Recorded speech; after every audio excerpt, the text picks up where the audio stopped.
अस्सलाम वालेकुम। हमज़ा साहब ने पूछा था अपनी वालदा के बारे में। मेरी तबीयत ठीक नहीं थी, आज भी नहीं है।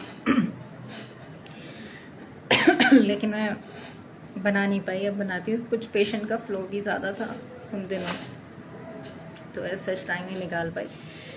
आपने कहा कि आपकी वालदा को बार बार यूरिन पास करना होता है, ओल्ड एज में होता है, आफ्टर मीनोपॉज होता है। मैंने इस पे एक क्लिप पहले भी बनाया था कि पूरी दुनिया में वेल वुमेन क्लिनिक होता है कि जिसमें उनकी वेलनेस का ख्याल रखा जाए कि ये हमारी कम्युनिटी का पार्ट हैं और अगर ये हेल्दी होंगी तो हमारी कम्युनिटी को भी हेल्दी रख सकेंगी। ठीक, तो healthy mind with a healthy body. तो बात ये होती है कि पहले उसमें हिस्ट्री प्रॉपर होनी चाहिए कि क्या होती है। जो इनकॉन्टिनेंस है उसमें स्ट्रेस इनकॉन्टिनेंस है। ओल्ड एज में आपकी अर्जेंसी भी साथ होती है, अर्ज इनकॉन्टिनेंस होता है, उसमें भी बहुत सारी वजूहत होती हैं। सबसे पहली वजह जो होती है वो इस कहीं पे भी हम बेसिक कॉजेज रूल आउट करते हैं। सबसे पहले यूटीआई, यूरिनरी ट्रैक्ट इन्फेक्शन तो नहीं है। अगर वो डायबिटिक हैं तो उसमें एक तो ऑस्मोसिस जो शुगर की वजह से होती है, ग्लूकोज पास कर रही होती है, अगर अनकंट्रोल्ड होती है, और उसके साथ साथ उनको उसमें यूटीआई के चांसेस भी होते हैं। अब इस एज में जब होता है आफ्टर मीनोपॉज के बाद 10 इयर्स जो होते हैं वो बड़े क्रूशल होते हैं, और समटाइम्स क्या 5। तो लोग अब जो गाइडलाइंस हैं वो यही कहते हैं कि आप प्री क्लाइमैक्टेरिक फेज से आप स्टार्ट कर दें उनकी हेल्थ को। उसमें आपका जो पेल्विक फ्लोर होता है, जो मस्कुलेचर होता है, जो सपोर्ट करता है इन चीज़ों को, जिसमें ब्लैडर है, यूट्रस है और आपका जो रेक्टम का पार्ट है, लेकिन मेन जो उसकी सपोर्ट होती है वो यूट्रस और ब्लैडर नेक भी होती है।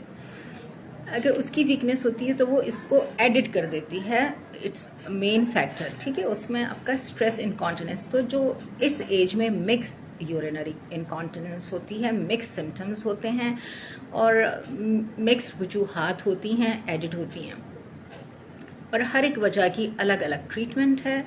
जिस तरह की सपोर्टिव है तो उसमें स्लिंग ट्रीटमेंट है।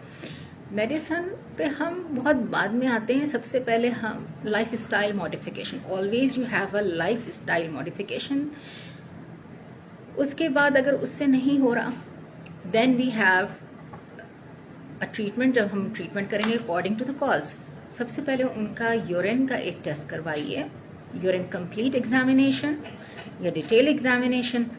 और अगर उनके उसमें पस सेल्स नहीं आ रहे हैं, बैक्टीरियाज नहीं आ रहे, देन उनको ज़रूर गायनोकोलॉजिस्ट से सुपरवाइज कीजिए। अल्ट्रासाउंड भी एक बेसिक होता है जिसमें हम आपका बहुत सारी चीज़ें रूल आउट करके हम डायग्नोसिस पे जाते हैं। तो history is a very important thing.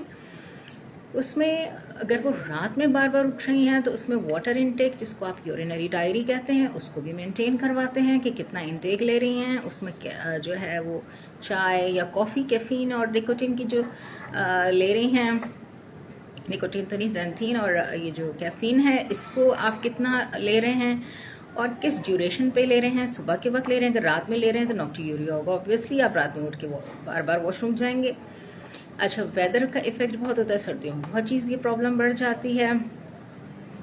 UV prolapse साथ तो नहीं हो रहा, प्रोलैप्स तो नहीं हो रहा उनको। ये सब चीज़ें एग्जामिनेशन बेस्ड होती हैं। एक प्रॉपर उनका जनरल चेकअप ज़रूर होना चाहिए with a good trained gynaecologist. वो हिस्ट्री और हम एग्जामिनेशन में बहुत सारी चीज़ें रूल आउट कर लेते हैं। और बेसिक इन्वेस्टिगेशन हम कंप्लीट ब्लड काउंट और सीबीसी, और अब डायबिटिक है तो आपका कंट्रोल कैसा है, उस पर HbA1c, RBS की रीडिंग्स, आपकी फास्टिंग और रैंडम ब्लड शुगर की रीडिंग्स, वो सारी होती हैं। बेसिक ये चीज़ें आप करें। दूसरा, उनको प्रॉब्लम कब हो रही है, अगर बीच में कितने अरसे से हो रही है, the length of the symptoms, duration of the symptoms. ठीक है, और उसकी एक आपका एक जनरल एक जो डाटा होता है ना, अपनी एक डायरी के, मुझे सुबह में भी ये हो रहा है, उस टाइम पे वो कर लें। इनटेक कितनी ली, आउटपुट कितना हुआ, जलन के साथ हो रही है, बर्निंग मैचुरेशन हो रही है, बाद में कुछ और गर्दों का तो मसला नहीं हो रहा। तो एक बेसिक अल्ट्रासाउंड भी उनका होना चाहिए जिसमें जो है ना वो यूट्रस का भी अंदाज़ा हो जाता है, बल्कि तो नहीं है, ट्रॉफिक तो नहीं है।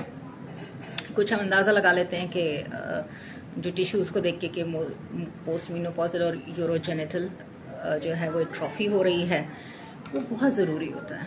ठीक है, तो ज़रूर दिखाइए उन्हें। साथ में कोई कोमॉर्बिड है उसको लेके चलना होता है, बिकॉज जो पेशेंट की अपनी हेल्थ होती है ना, हम कभी भी इन्वेस्टिगेशंस को ट्रीट नहीं करते, हम पेशेंट को ट्रीट करते हैं।